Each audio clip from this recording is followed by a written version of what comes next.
Namaskar, bhaiyo behno. Wonderful and very pious greetings on the Vijayadashmi day, the day we celebrate as Simo Langhan. Simo Langhan means crossing the borders, and that is a festival how it is celebrated in Maharashtra and I believe also in Karnataka, another part of the nation. So we have today with us one author who has done the Simo Langhan in field of economics. With me is M.R. Venkatesh. Hello, M.R. Namaste, Dr. sir. M.R. Venkatesh. Yeah, Dr. M.R. Venkatesh to be better. So today we'll be discussing his book, which is a path-breaking book according to me, which is some foundational work which I've seen after a long time, after let us say Deen Dayal Upadhyay and Dattopant Thengdi, very original work, very provocative. As Mr. Dr. Vikram Sampat, as Ashwin Sanghi said, that you read the book at your own peril. So that is the kind of book it is. It makes you think. It makes you think very hard. And I have lost much sleep by reading the book and also while thinking what to ask M.R. Venkatesh ji. So you know him as a political commentator on TV, but in this book you see M.R. Venkatesh as the lawyer, M.R. Venkatesh as a social scientist, as a political researcher, as an anthropologist, as an economist, and as a student of political science and theology. It's a it's a very vast panoramic view that he has taken of the entire issue of economics, because as he rightly said, economics is not just economics. So I use the word political economics. And as somebody wisely said, economics is too serious a subject to be left to economists. Right, Mr. Venkatesh? Yes, Yes. yes. So here is iconoclast M.R. Venkatesh challenging the economists with his book, uh, The Eternal Way and Retaining the Balance. If I were him, I would call it not retaining the balance, but regaining the balance. Because what he has done in the book, he has tried to give us a view of how we can regain our balances, at least in Bharat, which is the originator of Arthashastra, how we can regain our balance. With a small introduction, I ask Dr. M.R. Venkatesh to first of all give us a brief idea about his book. And before that, I'll just ask him one small question. What idea struck you that you came up with this particular book and you did 4 or 5 years of massive research, as we can see right from the oldest economist, which is this book could be called a modern history of modern economics. So from earliest economist to today's economist, he has done entire work. So what inspired him to take up this subject? And also from where did the idea originate? Was it inkling when he finished his PhD, or it was something totally different? To be very frank, Buddha had his Bodhi tree. I heard platform 4, if I remember right, of Dindigul station, where I had a long conversation waiting for a train to arrive with Shri Gurmurti ji. And that was the day when he showed lot of issues of economics, and or I would say modern economic theories, which he challenged. And what I had studied till then was gospel. So in a way, I have dedicated this book in the first instance itself to Shri Gurumurti ji. And also I must acknowledge that the first 40 pages of the book on Ayodhya by Bajaj ji, where he had written the editorial for those lectures surrounding the Ayodhya movement, 40 pages.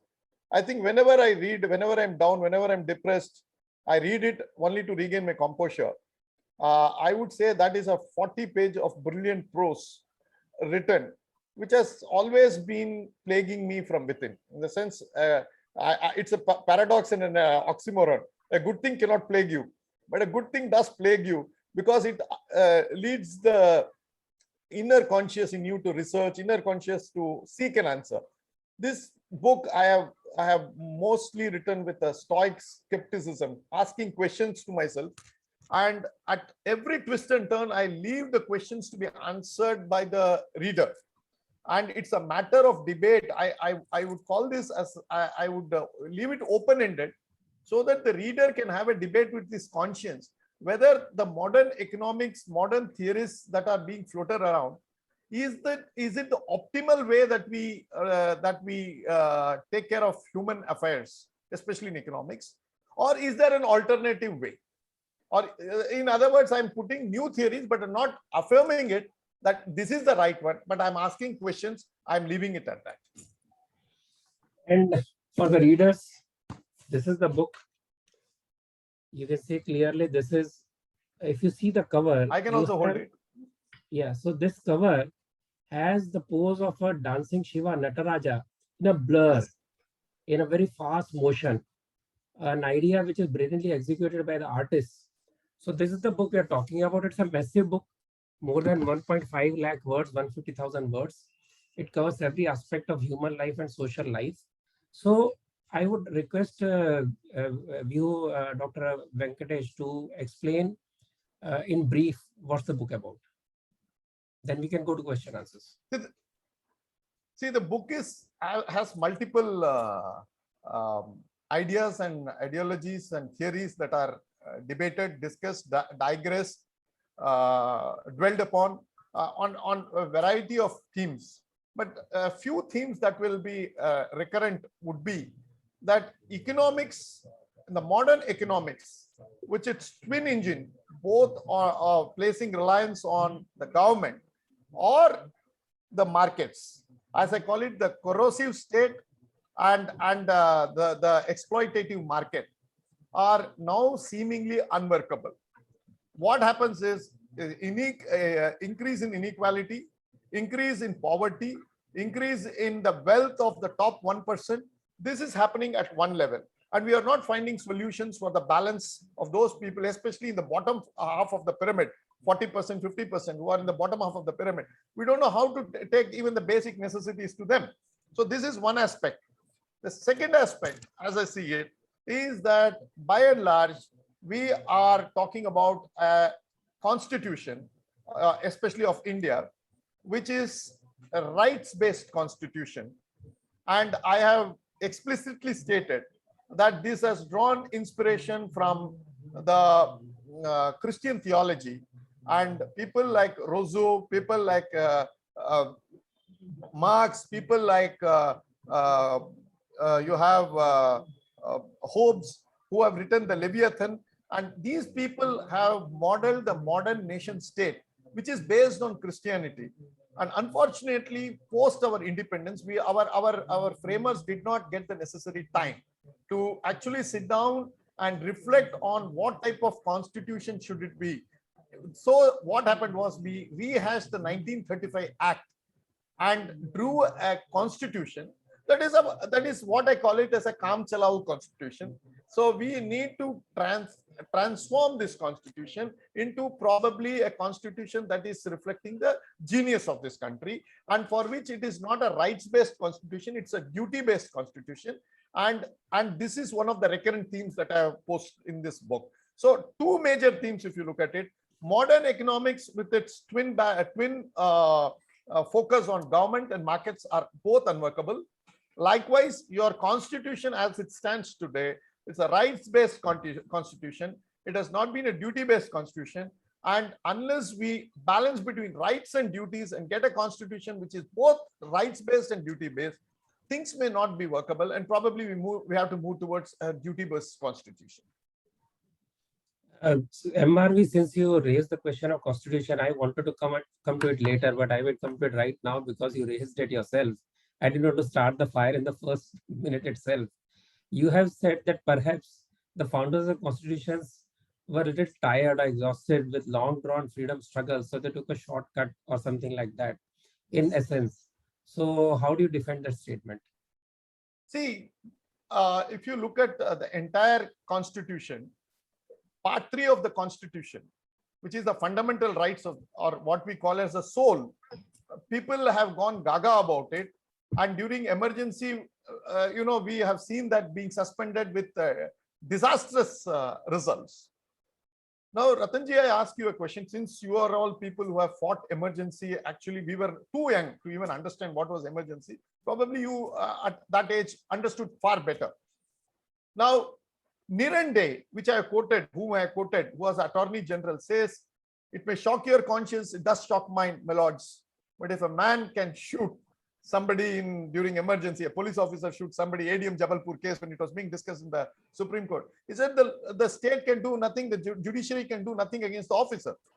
Now the point here is, why did fundamental rights get suspended? What gave rise to fundamental rights? The fundamental rights were, in fact, which we have then, thanks to the great Nani Palkhiwala, who expounded the theory of the fundamental rights being an inalienable rights and being unalterable. It is a basic structure doctrine of the Constitution, so on and so forth. They expounded. But where did this basic structure come in, and why did this basic structure come in the first place? It is because, as Yuval Harari, and I have quoted that particular passage in chapter 5, I think, where I have quoted him verbatim, and he has said how the origin of state came in, how the origin of markets came in, and when they came in, they actually diverged a person from his family and his moorings. If you wanted education, come to the state. If you wanted loan, you come to the market. If you wanted this, come to the state. If you wanted that, go to the market. So in a way, what was family till 16th or 17th century got diverged from the individual, and the individual got diverged from the family. And finally, we created an omnipotent, omnipresent, omniscient state. But having done that, we thought that we will give all the rights to the states and we don't have to do anything and you sit back. So much so the state had taken away the right to even kill you. Then we saw that the pendulum has swung to one too extreme. So we wanted to neutralize that swing of the pendulum. So we retrospectively we thought and brought this basic structure doctrine. In fact, basic structure doctrine was never discussed in the way it was debated by Nani Palkhiwala 30 years back in, say, 1947. 1975-77, Palkhiwala does bring about this. But why was it not discussed in the Constituent Assembly? That is simply because this was an afterthought. We wanted to create a Hobbesian state. A Hobbesian state is a product of Christian theology. So unless we understand this, the arguments of Palkhiwala cannot be actually appreciated. I would add to this that though we knew that we had a wonderful statecraft beginning from Arthashastra 4 BC, and also Dharma as the basis of our life, yes, we did not use it at all except in rhetorics for framing the Constitution. That is the basic argument, right? Yeah, in fact, Panditji goes on to say, look at France, look at Italy, which I have quoted also from the Constituent Assembly debate, Ireland. He says, look at England, look at USA, look at every country other than look at India. So this, I thought, was also a product of a very demented understanding of our own self, that we are a civilization. Good, bad, ugly, we will come to that later.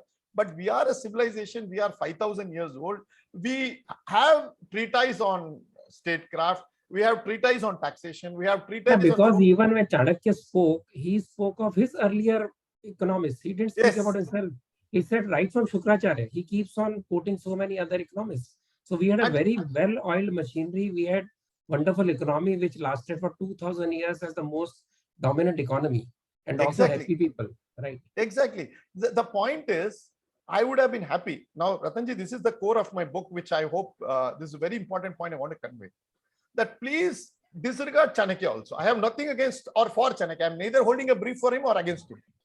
If only the Constituent Assembly had gone through all these materials which were before them and said, no, this is not useful to us, debated this and discarded this, this could have been a wonderful point to take ourselves forward. But we don't even discuss. We created a vacuum. And that vacuum is a civilizational vacuum. It's not an ordinary vacuum. We just disregarded 5,000 years of our history in one sweep. We said, let us look at 1935 Government of India Act and just pick up whatever is there, add some few things, including Part 3, created a constitution.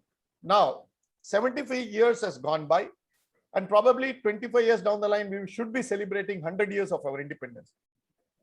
My humble plea and probably a pratigya to myself on this Vijayadashmi day would be that the next 25 years, if not 25 earlier, let us rewrite the constitution. And when I told this to one of my students, he asked me, why should we write also? See how important it is when a student asks this question, sir, why should we write it? If you write it, you actually narrow the scope. Leave it as some sort of a very small document which says that we organize ourselves at the level of the preamble, that we organize the state to be a dharmic state. Because with dharma comes duty. With dharma comes rights comes are not free. You have to introduce duty then, because each duty. person has a duty to some other person, to his family, to his society. So that is where the biggest difference comes. We also quoted another constitution at that time, Mexico, which talks of not just right of the students to education, but duty of the parents to see to it that the children go to school. Now, Yes. we'll come back to your other starting point, which you talk about, which you put the blame of the biggest blame for violence in the world on polygamy. And you say monogamy is the right way, and that is the civilizational way, and the world has to go, because polygamy is the major cause for violence. And you have a lot of examples of how the societies which are polygamous, there is more violence, and the people, because they're deprived of that pleasure, they turn into violent people. So in short, because there are too many questions, so in short, how would you explain by the way you have quoted Islamic laws, you have quoted church where women didn't have enough rights, and that it was a question whether women have soul or not, and value of women is lower because they were the major cause for the original sin. So all these issues are tackled. So, and because of which family becomes an issue. So in short, how do you explain it? So the answer is in your question. When I say family-based economics, so the first question people will ask me is, what is family? And why family? My view is family is a basic building block for the society. And unless there is inner peace within an individual, there cannot be peace in the family. And unless there is peace in the family, there cannot be peace in the society. Unless there is peace in the society, there cannot be peace in the country. And unless there is peace in the country, there cannot be global peace. So everybody uses the word global peace, but nobody understands where the beginning should be. Now, the beginning point is, by a natural algorithm, I don't know why it is, for every baby boy, a baby girl is born. So when they attain the age of marriage, there is one boy of the age, say 25, available for every girl who is age of 25. Now, whether you like it or not, you cannot alter it. But somewhere down the line, when we were animals at one point in time, and we were not civilized, our forefathers realized that this alpha male was taking in all the females, or much larger female than one, and he monopolized the females. So there was a lack of females available for others. So if one man takes 4 females for marriage, 3 males are left without a lady for marriage. So this creates a huge imbalance. So what do these 3 guys do? I have stopped here and jumped to modern criminology, and modern criminology suggests that at the age of 18 to 30, most violence against women are created by men of that particular age. And that is why, whenever there is a boy you quote that 75% of the black people, you quote Obama, 75% of all the blacks are fatherless. And also also criminals, you also quote that 70 to 75% of the criminals are people with no fathers. Yes. Right? Yes. This is all brought by copious research with various statistics available in America, Canada, Europe, various places, criminologists, and all this I have quoted. So this will be there available in the book. But the important point is that hormonally, a boy who starts doing even slightest of mischief after 18, our elders used to say, iske pair bandhne chahiye, abhi iska marriage karni chahiye. This is a simple thing our people did. Why? Because that individual was getting into deviant behavior, and deviant behavior of the individual leads to a catastrophic effect at a national level. So we need to curb the individual deviant behavior. And I have quoted even the PLA terrorists in the first chapter, where once they got married, they refused to go back to terrorism. No, that is the benign touch of a woman that brings to a terrorist, much less to an ordinary man. So you can understand why family is important, why monogamous family is so important, that it removes sexual competition, sexual predation, and it destroys alpha male.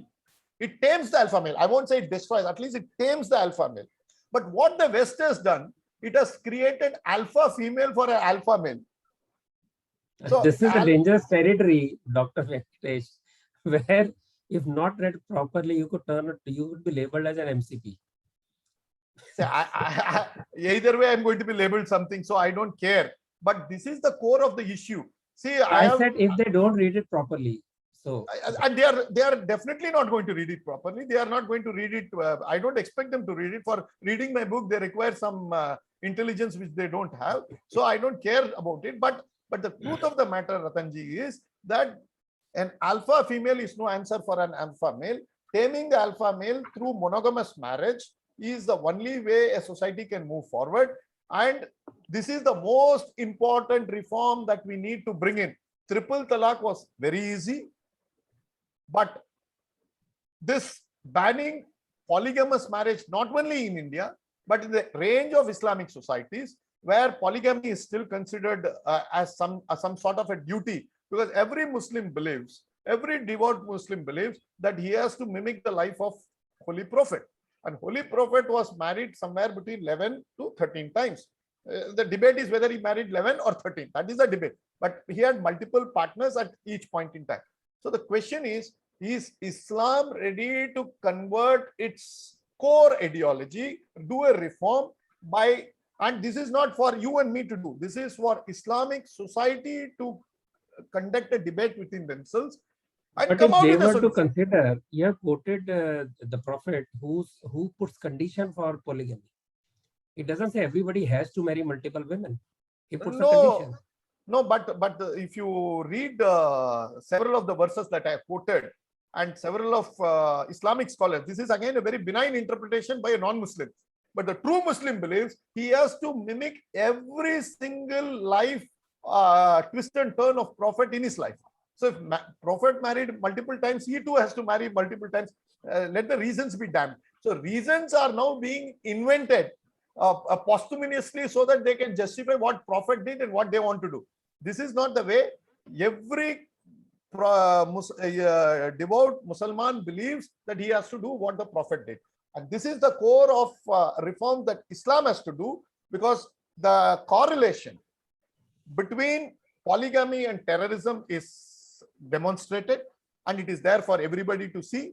The second issue is the issue of polygamy spawns an army of unmarried men ready to die to see that they can go to heaven and meet their 72 hoods, or in the alternative, if they win their war, they can pillage and plunder women of other societies. This is what Islam has come to it today. So it is a serious issue, and I have very, very politely said this is a matter that is left to Islam to do it. And if it is not able to do it, we will have to do it. Now, from here, we move into, although we are talking of family, we'll move into how family is slowly destructed, because you talked of social contract theory. And if you see, you introduced the topic of creches. In the name of liberating the women, creches are introduced in communist countries, and women lost rights over children. And we in India, in all our welfare economics zeal, also introduced creches for the working women, and women lost contact with children, family lost contact with each other. So though modern economists thought that we will be able to break the joint family but stick at a nuclear family, found that is not even nuclear family. Finally, because of the welfare state itself, families have disintegrated, because states have become the owners of the family, and the private citizen is property of the state, because it is state which is going to fulfill the duties of the family. So the view you have brought out, you can elaborate a little on how this liberal politics, because it also includes in so many other issues. So this very minor point, but actually tells you that whether it's extreme left or communist or it's right-wing politics, both end up disrupting the family in the name of welfare. Okay, chapter 1 is titled Strange Alliance, Stranger Bedfellows. And chapter 3 is titled To Destroy Family, Marx Goes to Markets. And this is not done without a purpose. The core idea that I have brought about is especially in chapter 3 or chapter 2 rather, is where the American state policies have destroyed American families. And it is aptly titled, Mummy, What is a Daddy? Yes. Okay. Now it happened somewhere in 60s when Moynihan, one of the undersecretaries to the government of America, brings about a report on the blacks. And he says there are a lot of unmarried women in blacks who are giving birth to children. And it is a black society slowly turning into a fatherless society. So we have to do something. So they start supporting black females who are giving birth to their children. So much so in 2008 in Massachusetts, which I have quoted my own article in 2011, which I have written in Rediff.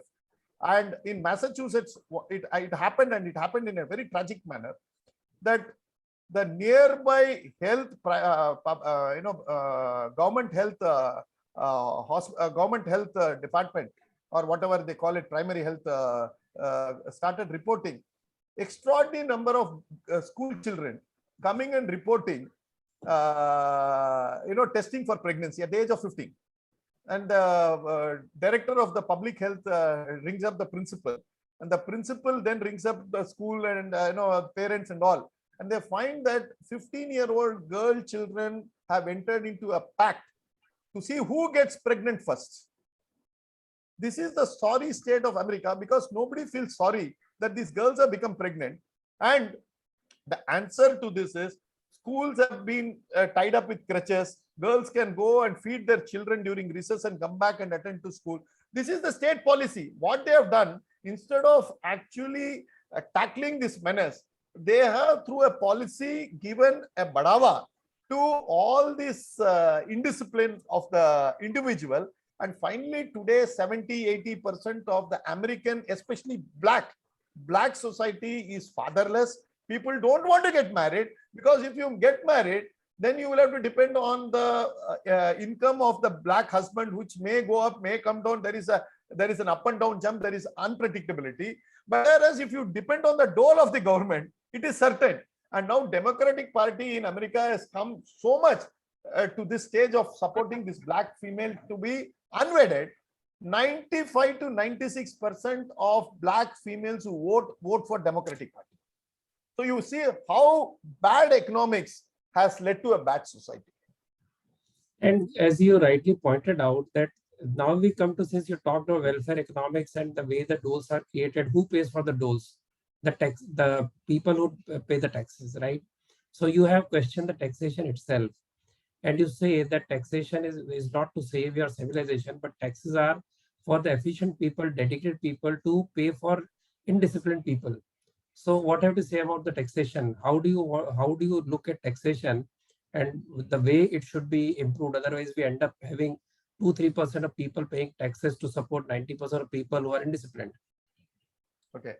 Or 40%, whatever number. There will be millions anyways. Okay. Now, let us step aside from statistics and look at the broad idea which I have said. I have written one paragraph, especially to defend myself from these type of questions, is to say that Hindus don't believe in absolutism. There is always some sort of, we try to look into some sort of an in-between thing. And I never said I don't want taxes. I only said taxes must never be levied on the disciplined to fund the indisciplined in any substantial manner. Taxation for defense, taxation for sovereign functions, taxation for law and order is well accepted, appreciated. Taxation for doles, especially in my state where you give TV, grinder, refrigerator, computer, all this nonsense, I think is something that we need to go back to the drawing board. That is why I go to 17th November 1947, when in the Constituent Assembly, they got this Nandini Sarkar to look into the taxation policy. For a country of this size, the Constituent Assembly, which debated so many things several times over, especially on minorities, on the language, on role of president, prime minister, Rajya Sabha, Lok Sabha, everything. But when it came to taxation, 3 people discussed for 20 days, and on 5th December 1947, just 17th November to 5th December, they came out with a report. And the report is now buried in Article 265 of the Constitution, which says the state will not levy any tax without the provision of law. That's all. And all that we had was the 3 lists in Schedule 7, which is the state list, central list, and the concurrent list. And aap thoda tax kar lo, main bhi thoda tax kar leta hu.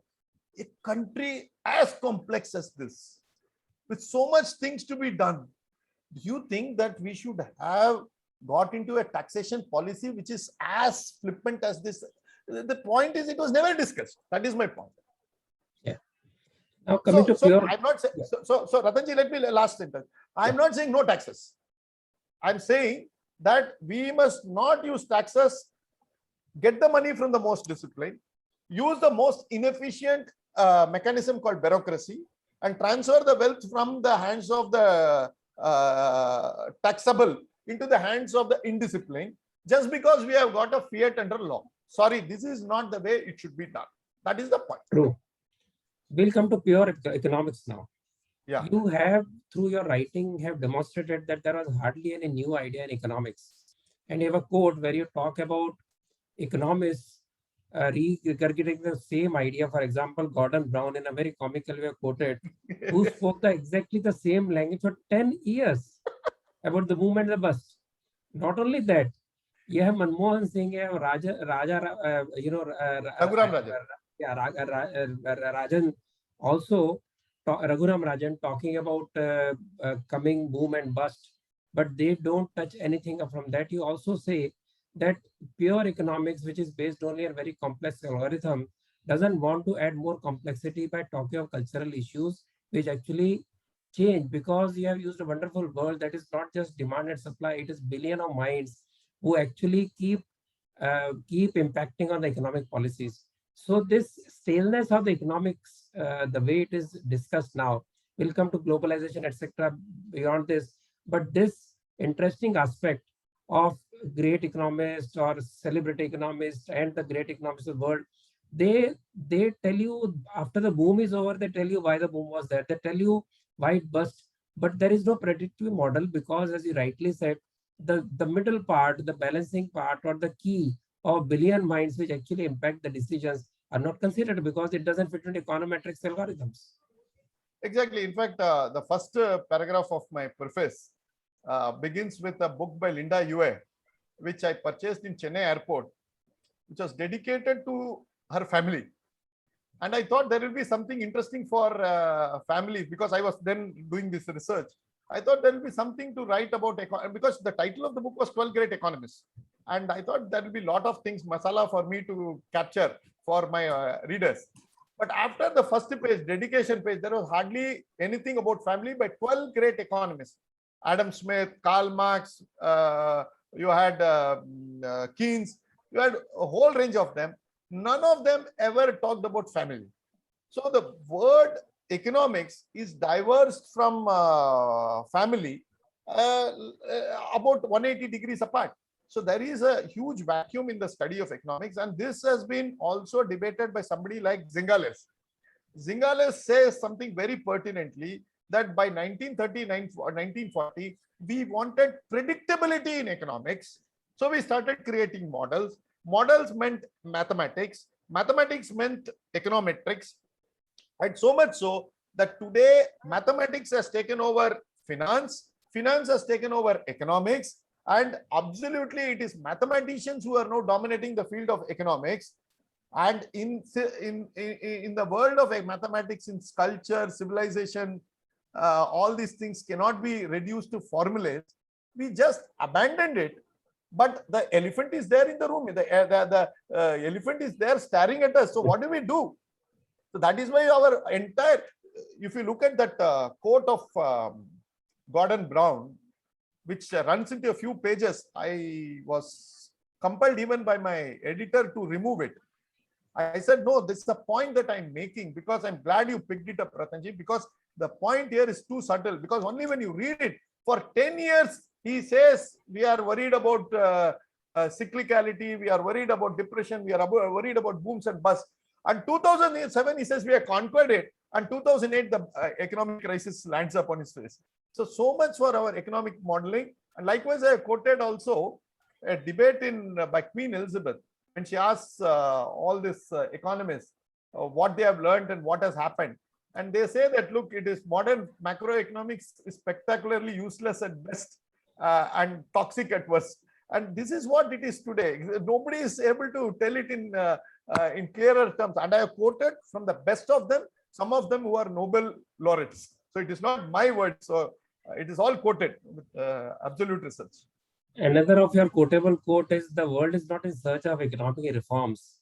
It is economics that is in search of reforms. Because so then we also look at the way the citizen has been reduced to individual consumer, because when you define family, you say it's an economic unit where you restrain your habits, you restrain your consumption for the good of the family.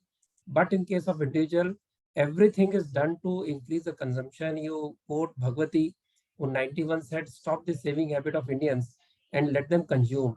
Also remember, P. Chidambaram was advised to encourage people to invest in stock markets. yes, But despite this, only 3% of the savings, as you quote, is in the stock markets. yes, So this particular habit of Indians and also of Asians has been quoted by you.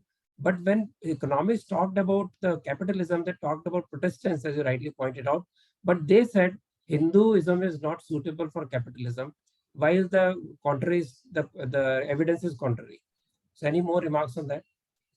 yeah, I have quoted Weber, Max Weber, who has gone about lampooning Hinduism and Hindu society as unsuitable to development, capitalism, entrepreneurship, and there is a term also used nowadays, karma capitalism, which seems to suggest that we won't be good entrepreneurs.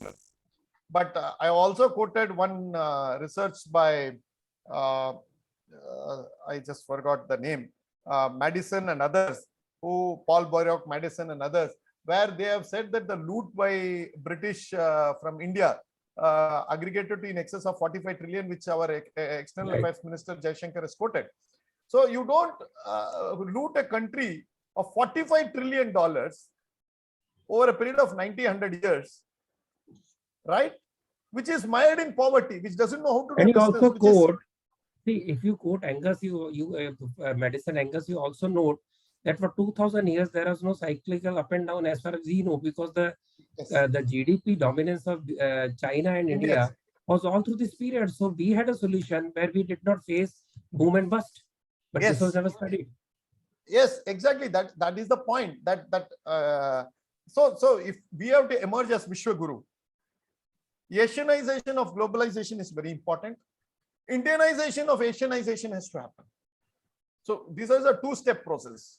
And once we are going to tell the world, now if I can quote chapter 10's title to you, Ram Rajya is less of Ram and more of Rajya.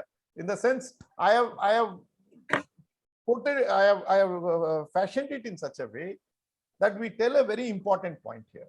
The point here is less of governance based on a duty-based society is what will sustain the world, with family as the balancing factor. Now, when I say family, when I say restraint, which I have talked about in great detail, quoting Maitrim Bhajata of great Kanchi Shankaracharya's poet in chapter 9, I quoted from a very, very sincere perspective that if all of us turned into sannyasis, and this was told to me by Muralidhar Raoji some years back, when he said all of us turn into sannyasi, 30 years down the line, the world will come to an end. Yes. So that is why the family will also ensure that you get married. Family will celebrate. Family will see there is festivals. Family will see that even while mourning the death, there is a economic activity is going on. 10 day के बाद एक festival है, एक ritual है, 13 day के बाद एक है, हर एक महीने के बाद एक है, एक साल के बाद एक है. So you do so many things to keep the cycle of economics going. So this is possible only when there is a family and family-based civilization, which to the eternal credit of Arjuna is quoted in verses 36 to 45 of chapter 1 of Bhagavad Gita. I would pray with all humility. I have not got answers to those questions reading the entire Bhagavad Gita. Those are very profound questions. Now I'll come to most controversial remarks of yours. One is your claim that Asian currency crisis was a product of a conspiracy by the Western world, when you said that actually the saving habits of the developing countries actually finance the profligacy of the affluent society. And that is the reason that currency had to suffer. Second, worst is, or worst or most controversial is your claim that it was this entire boom and boost was actually a conspiracy of the financial sector. You made a very wonderful point about finance sector dominating the thin line of finance and economics broken, and finance sector actually corrupting the academics, because of which all the studies and research are actually oriented to what finance wants them to say. And this 2008 bust was never credited to an account or anybody accused, just one person suffered, and world kept on going on merrily. So this conspiracy theory of Asian economics being brought down, and about the bust, you want to explain? Okay, two questions. One is about 2008, one is about the 1998 crisis, Asian crisis. Now, Asian crisis, Michael Kamedasu, who was the IMF chief, somewhere in middle of 97 is quoted that Asian economies are miracle economies. When I say miracle, I use it as a pejorative term. Okay. Yes. You know, somebody you say has got a house in Bandra, whom you never expected to buy a house at all in the first place, gets a huge multi-story building in Bandra. You say it's a miracle. This guy is a miracle. Okay, that is not a encomium. That's not a praise on him. That's some sort of aghast. Now, this is what the term Michael Kamedasu used against Asian tigers. Why they were doing it? There was huge amount of money being pumped into Asia, capacities being built. They were led down the garden path, and all of a sudden, money was withdrawn. And when money was withdrawn, Asian countries had their currencies deflated, and somewhere between 10 to 30 years of savings evaporated. Now, what has happened after that? All these countries started accumulating huge amount of reserves to protect their foreign exchange or their currencies. Now, India today has got $600 odd billion.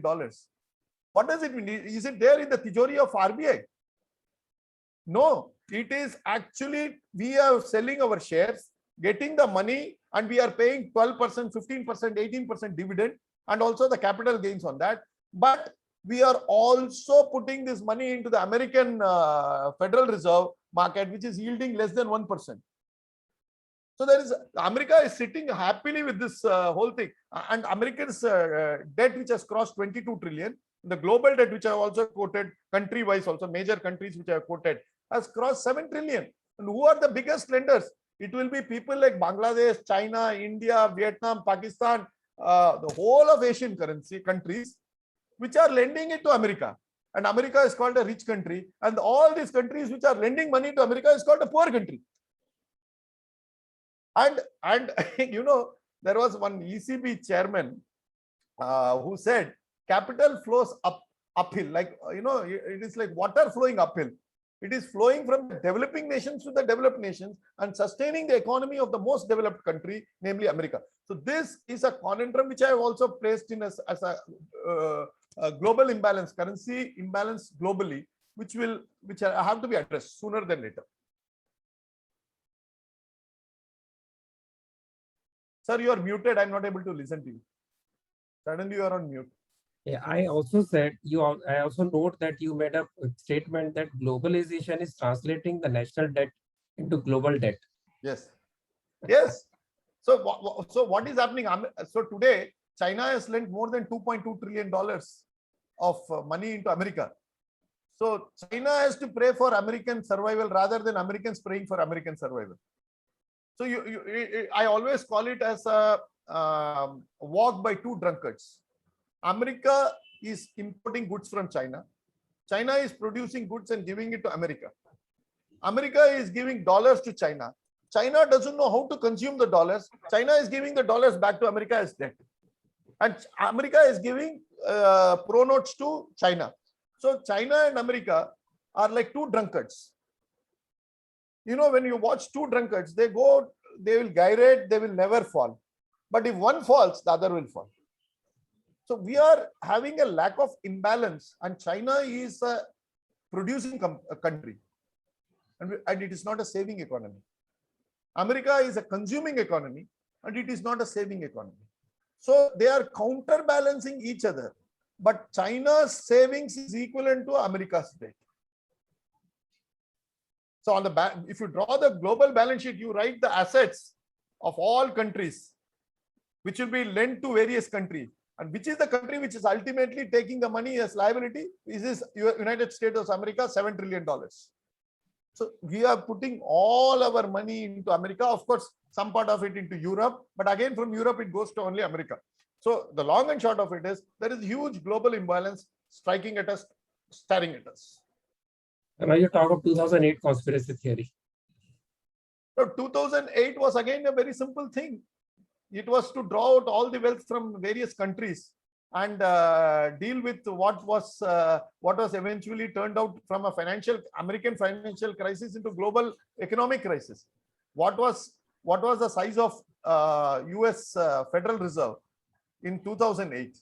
What is the size of US Federal Reserve in the year 2021?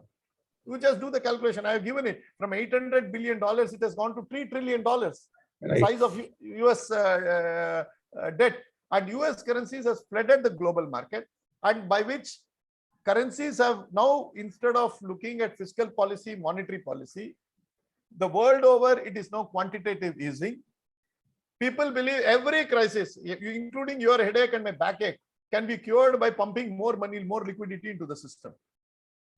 So this is the problem now. Everywhere you find surplus of money. Surplus of money leads to inflation. But when potato prices goes up, you say it is inflation. When stock prices goes up, you say it is stock market boom.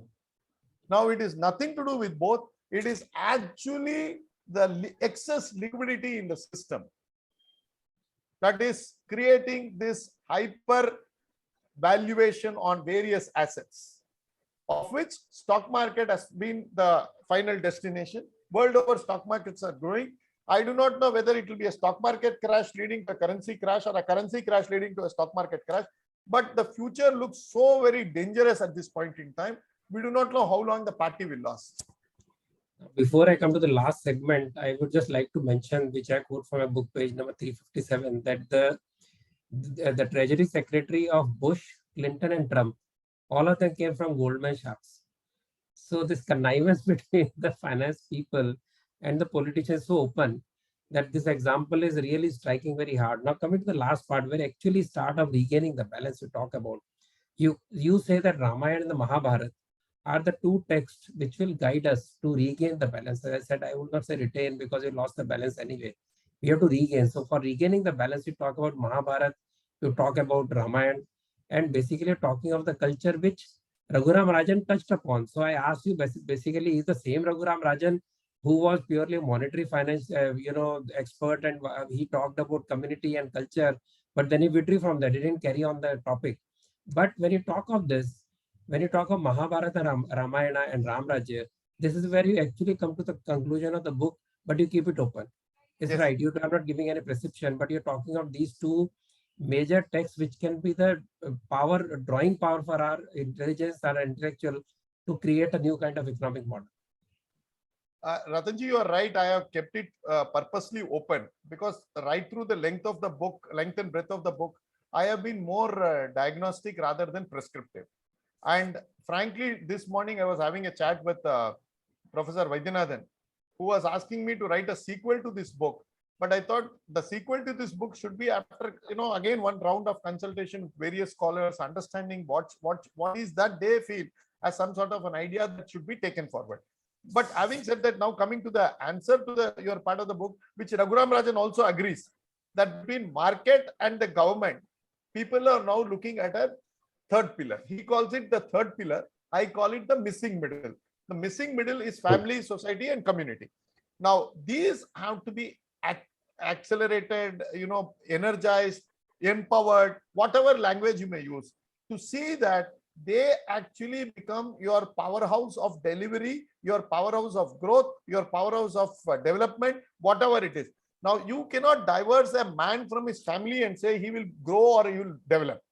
It is impossible or it is inconceivable. And even if it is not going to be sustainable. That is the point that I'm making. Now, answering your question about regaining and retaining, this is not, there was an enormous debate within myself on whether it should be regaining or retaining. I believe, even to this day, and I have quoted this in several parts of the book, as you would have noticed, that India probably is the only country which is named as Bharat. India, that is Bharat in Article 1. No other country has got this dual name. People call themselves as Vijay in their passport and Papu or Sundar or whatever in their home. This is not happening. So we are the only country which is India, that is Bharat. So we are Indians, we are Bharatiyas. We are Bharatiyas in substantial portion, even today. That is why I thought it is better to say this retaining balance rather than regaining balance. Regaining means, Milton wrote paradise lost, paradise regained. Once, when you lose something completely, we can think about regaining it. But I personally believe there is enormous amount of Bharatiya left in all of us. It is only that we need to channelize, and probably this book will be one such step in taking us forward and channelizing this energy. That is why I renamed it. I named it as retaining balance. So that was, in fact, the word regaining and retaining was a conscious choice, not an flippant one. Surely, you didn't spend 5 years to take a flippant decision. I understand, but is that give a little idea about why you choose Mahabharata and Ramayana as the founding text for creating a new model? See, I have read substantial part of, say, Shanti Parva in Mahabharata chapter 11. Again, Ramayana. Now, I had a discussion with somebody who has read Kamba Ramayana thoroughly, and I asked him what is Ramrajya. Now, he gave me an answer that was really exhilarating, to say the least. He said in Ramrajya, Rama was a Raja for 11,000 years. And in those 11,000 years, there was not even one occasion of natural calamity.